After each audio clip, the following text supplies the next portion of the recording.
Anything I just explained to you is as simple as ditch water. All you have to do is just say, ah, and what is it? You think. Like, yeah, I could do that. I could do more of that. I could improve that. We could do that. Most of us are only one skill away from doubling our income. And all business skills are learnable.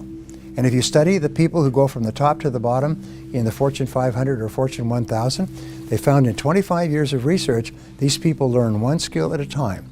Like climbing the ladder of success and the ladder of income, like sniper, one shot, one kill. They don't try to learn 50 skills. They learn the one skill, focus, the most important skill, and they get their company focusing on the one skill that can help you the most to generate sales and profitability. I talk about what I call the greats, the 7 greats in business. And actually my 3-day seminar has the 10 greats. But the seven greats in business I will give you briefly. First of all, successful companies have great leadership. And leadership is the ability to get results. But it's also the ability to allocate resources, which means it's the ability to make decisions and to make hard decisions. Because if it were easy decisions, everybody would be a leader and everybody would be rich. So making decisions using thinking, slow thinking, using long-term thinking, is the critical job of the leader. Drucker says, the first job of the leader is to ask what results are expected of me.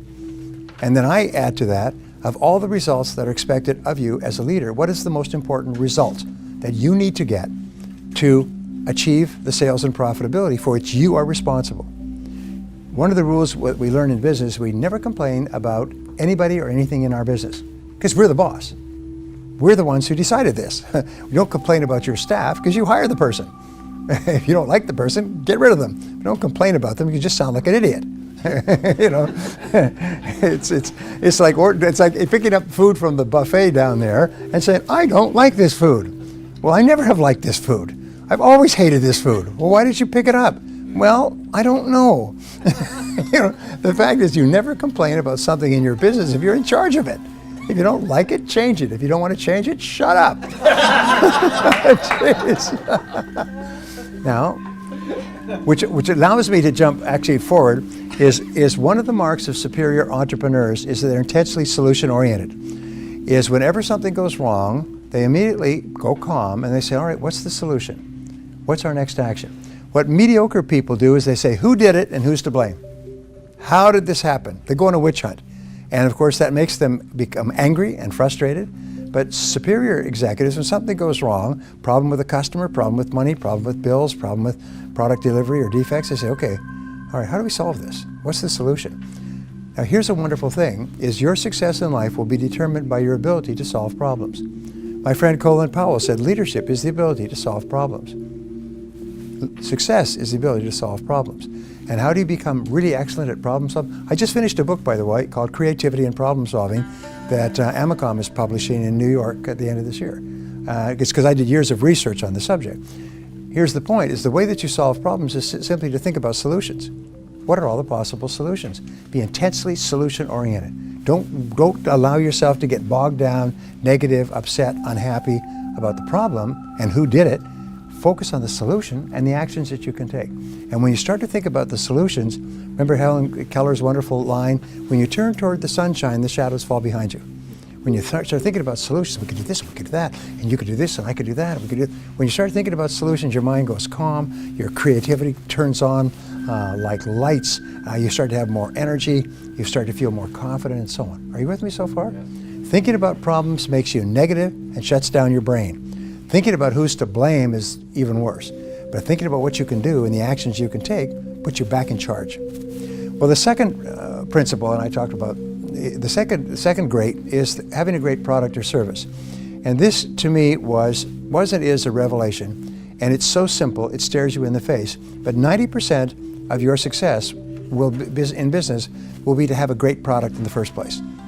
And this is something that many people miss. They think if I have a good product and I pay thousands of dollars and go to really clever seminars, they'll teach me some marketing gimmicks and tricks so I can con people into buying it. And they spend enormous amounts of time and money trying to advertise or market what is a mediocre product. And I had a good friend, Mitch, and Mitch owned 3 first-class restaurants. And he did no advertising for the restaurants, and the restaurants were always full. And when people said, where do you want to go for dinner? Let's see if we can get into one of those restaurants. And so I asked him. I knew him very well because we worked in the same organization. Dr. Allard, my mentor, owned the 3 restaurants, and Mitch was a part owner, and he ran them. And he could just start an excellent restaurant. I said, what is your secret to promotion? How come these restaurants are always full? And he said, we always put it on the plate.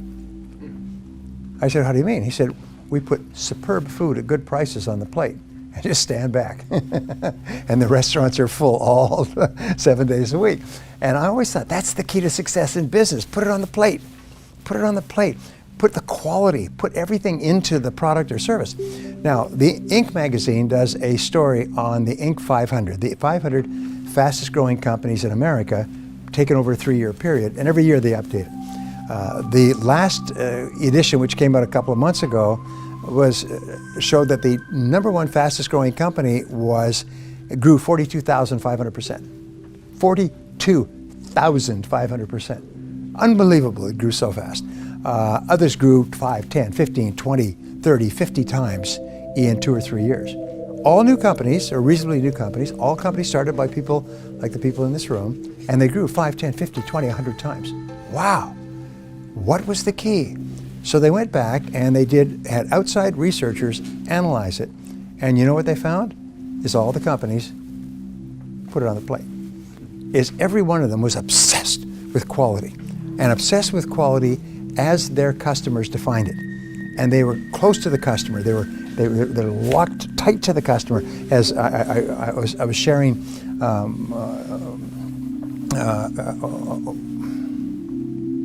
his idea about what was it called? What was your WTC? What did you say about customers? Well, Joel, yeah, think like a customer. Sharing that on my conference today. Think like a customer. The very best companies think like a customer. What do customers want? What do customers need? And you know, the key to success is make your customers happy, and then make them happier than your competitors.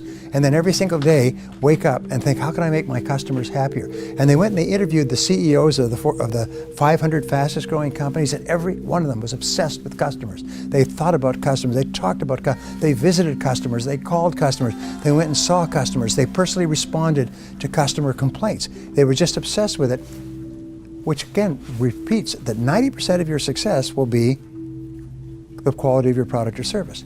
Now, how can you tell if you have a great product or service?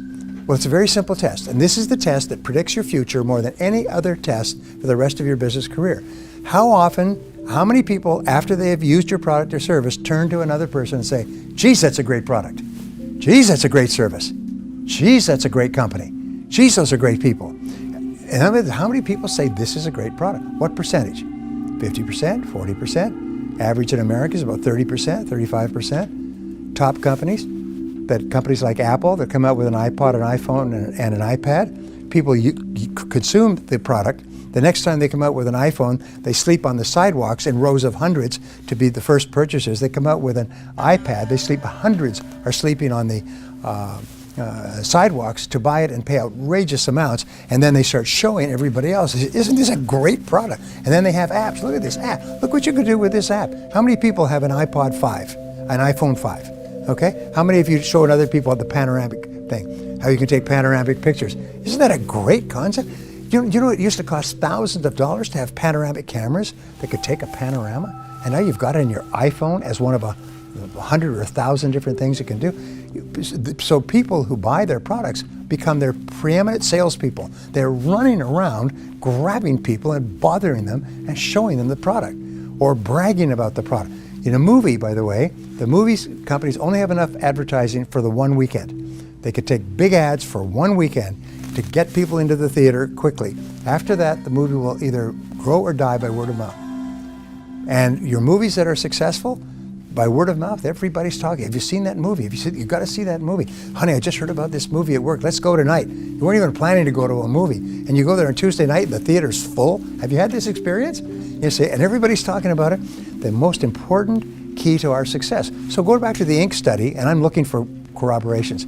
In the Inc. study, they had researchers say, what is the very best place for a company to invest if they want to increase their sales and profitability? And the answer came back after looking at everything else is invest in improving the quality of your product. Invest in improving the quality of your product. Make the product better and better and better. Make your customers happier and happier. Make your customers so happy. I say that the key to success is to get your customers to buy from you first rather than from your competitor, to buy again because they are so happy, and to bring their friends. And if that becomes your operating theme, we could talk about this all day, is get them to buy from you, buy again, and tell their friends, then you're going to be successful, you're going to be wealthy, you're going to be respected, and more than anything else, you're going to be just as happy as you can be. Because nothing gives us greater joy than to make our customers happy. Number one is become a great leader, which means set clear goals, be decisive, take responsibility for results. Number two is offer a great product and never be satisfied with the quality of the product. Just constantly strive to make it better in the eyes of your customers. And here's one of the great revolutions in marketing, which I think is so important, is the very best companies, the 4 stages of the epiphany, the lean startup, are going to their customers and saying, how do you define a great product? Would you buy this? Would you pay for it? What would you want more of? What would you want less of? What can we do to improve it? They're even doing this with what they call the minimum viable product idea, is they take a product idea to a customer before they even make the product. And they work with the customer shoulder to shoulder to develop the product so the customer says, this is a great product. Then they produce and market the product. So number 3 is you want to have a great business plan. But a great business plan simply requires that you think through on paper the critical aspects of your business, and especially you analyze what it's going to cost, what you can sell it for, what kind of profits you can make, who are the people that you will need. There's a great story of Napoleon's generals all around this large table with maps of Europe spread out, and this is when the French armies were conquering everywhere. And they were talking about what cities or what municipalities, what duchies that they were going to attack with the army next time. And Napoleon would come in from his office, which was nearby, and he'd say, what are you doing? He said, we're talking about we're going to move the army from here, we're going to move it to there, and so on. And he'd say, well, gentlemen, he said, I'm afraid that we can't do it. We don't have the horses.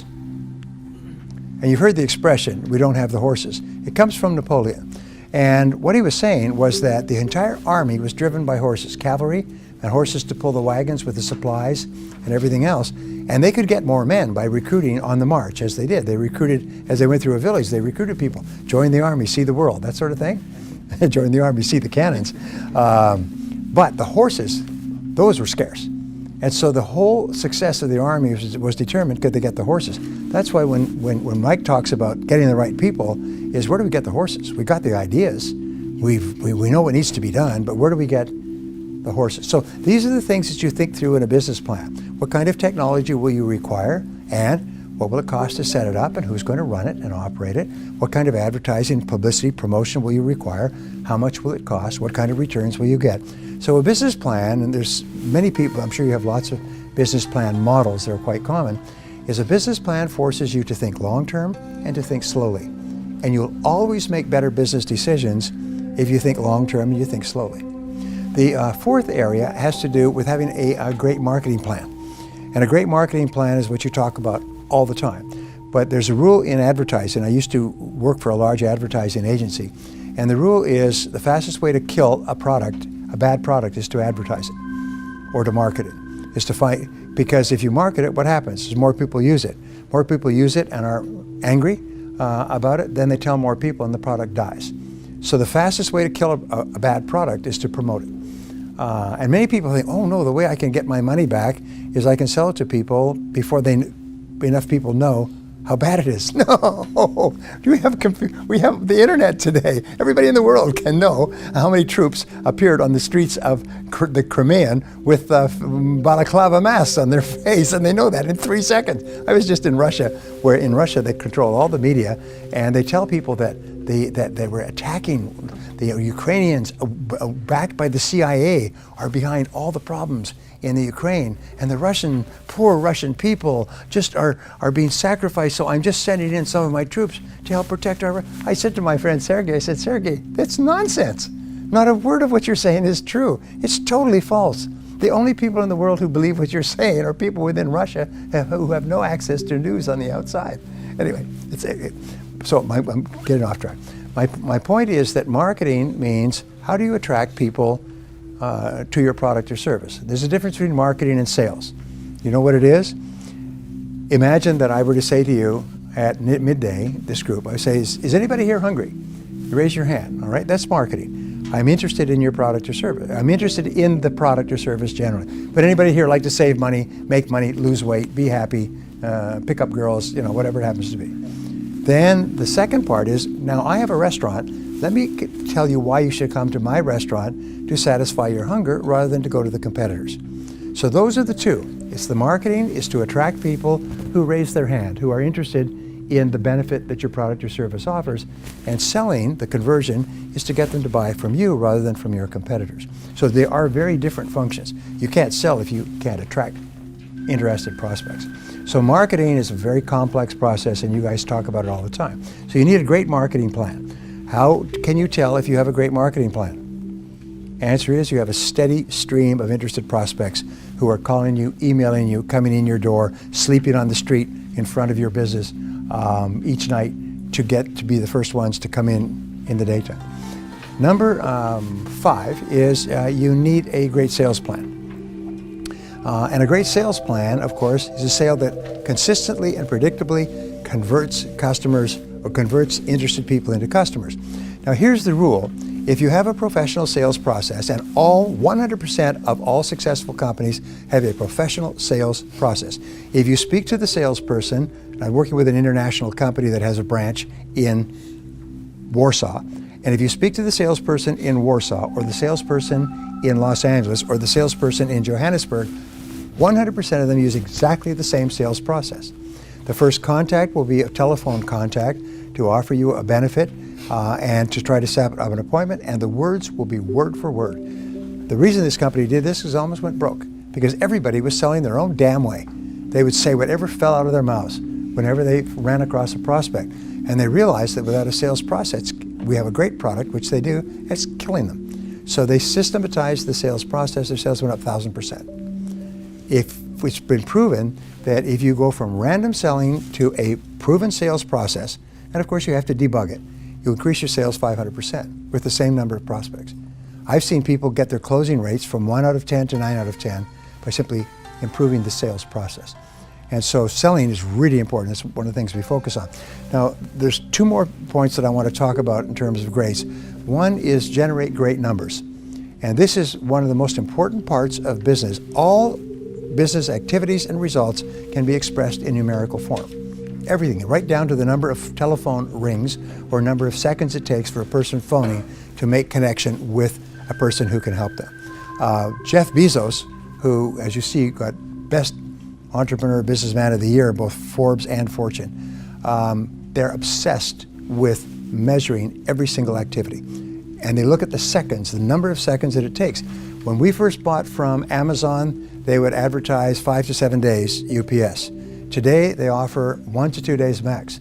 In cities like San Diego, where they have warehouses, you can order in the morning, it's delivered in the afternoon. Books, tapes, courses, clothes, it's Zappos overnight. They can deliver overnight. Because why? It's because they're obsessed with shortening the amount of time it takes to make customers happy.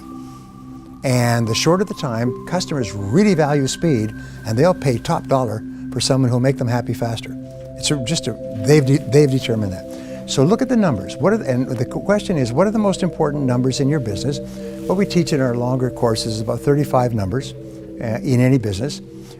Some of them are unimportant, some of them are extremely important. And there's 5 to 7 of those 35 numbers that are the A numbers, and then there's one number that's the most important number of all. And we call this, or Jim Collins, who wrote Good to Great, calls it the economic denominator. And when I started doing my coaching programs with entrepreneurs, one of the first things we taught was to identify your number. What is the most important number in your business? The number that most accurately predicts your success and your future. And most people get it wrong the first 3 to 5 times. What is your number? What is your most important number? The number that you just basically obsess with all the time. And one company went from struggle, written up in Entrepreneur magazine, went from struggling to bankruptcy. And then a friend of his asked him, what was your number? What was the number you were focused on? Well, we weren't focused on any number in particular. We didn't even hardly keep track. So they were just selling by gosh and by golly, and at the end of the day, they were bust. He had to go home and live with his mother at the age of 26. So he said, no, you have to pick a number. So he sat down and he said, and he picked a number, and it's called net contribution margin. In other words, exactly how many net dollars and cents do we make from each sale? And then we compare those sales, and that's after 100% of every expense of cost of customer acquisition and lead generation and delivery and everything else. And then they compare those against the others, and they re-emphasize. In other words, net contribution margin. This year, he'll hit $100 million in business, and he's laughing. He said it changed our whole life to finally figure out what our number was. So a question I always ask people, what is your number? Do you know? Do you know the most important number? Do you know what most entrepreneurs say? Sales. Sales, everybody knows that, just sales. Really? What if you're losing money on every sale?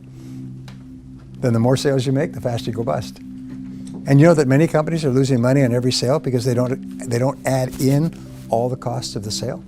They leave out their own labor, they leave out rent, they leave out utilities, they leave out delivery costs, they leave out defects, they leave out packaging, theft. And so there's, boy, are we selling a lot. Yeah, well, how come you're losing more money every month? Did you see these companies, by the way, that announced they had 11 billion in sales last year, they lost 3 billion? You see them all the time. You say, how could you lose 3 billion if you sold 11 billion? Do you know why? It's because they don't know the numbers. And what they're doing is they're probably working harder and harder to sell more and more products at which they're losing more and more money. And nobody sat down and done the attributable cost. Okay, the last of the 7, and this is the one I love, and this is the future, by the way. The front end of business, the first bookend, is having a great product or service to start with. The last is to have a great customer service experience. And I cannot tell you how important this is. This is what Joel and I have worked on all of our lives. Make our customers so happy at the beginning and so happy with the product and happy afterwards. It's the key to repeat business. It's the key to rapid growth. Every successful company, without exception, is obsessed with taking good care of their customers once they get them. And if they have a customer complaint, the head of the company doesn't sleep at night. They are so upset about customer complaints. They'll go out and personally visit them. The company president will phone an unhappy customer and talk to them because they consider customer happiness, like Tony Hsieh, to be the most important thing in the world. What Tony says is that we're not in the shoe business, we're in the customer happiness business, we just happen to sell shoes. And if we were selling something else, we'd still be in the customer happiness business. What was that worth to Tony? Sold it for, his idea translated into Zappos sold it for $1.2 billion and took home $350 million. Not a bad idea. Make your customers happy. Does it work? Yes. How often does it work? 100% of the time. So you'll find that the very best companies, the ones that you really like and want to go back to, are the companies that make you feel happy. They make you feel good as a result of having done business with them. They take good care of you.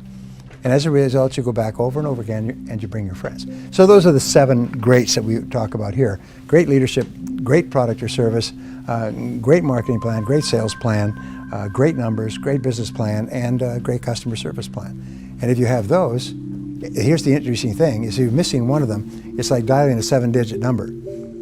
If you miss one of them, your company will go broke. Miss any one of them, get them wrong, get the wrong answer, or miss it completely, then your company goes broke. So now we know scientifically, basically more and more of exactly what you have to do to build a high profit business. And the wonderful thing is it's all learnable. You can learn any one of these skills. Anything I just explained to you is as simple as ditch water. All you have to do is just say, and what is it? You think. Like, yeah, I could do that. I could do more of that. I could improve that. We could do that.